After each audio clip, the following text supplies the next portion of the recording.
Welcome to kgm3. In this problem, we have been given that there is an iron ball and the mass of the iron ball is 17.2 kilograms. So this iron ball is resting at the bottom of a pool. So let's say this is the pool and it's filled with water, and there is an iron ball which is present at the bottom here.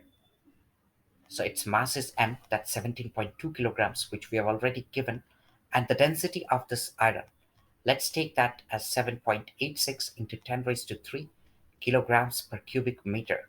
So this is the density that we have been given, and considering the density of water as 10 raised to 3 kilograms per cubic meter, here we have to figure out the volume of iron ball in cubic meters.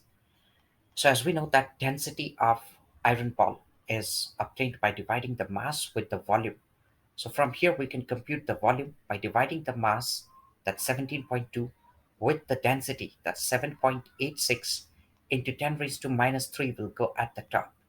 So when we divide 17.2 with 7.86, that's going to give us 2.2 into 10 raised to minus 3 cubic meters. So that's the density of this iron ball.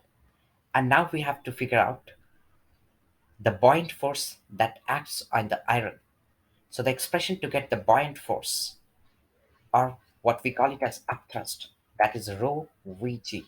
So rho here is the density of the water. So that's 10 raised to 3 into the volume. That's what we figured out just now. That's 2.2 into 10 raised to minus 3 times the acceleration due to gravity, which we take it as approximately 9.8. Simplifying this gives us the buoyant force as 21.56 newtons.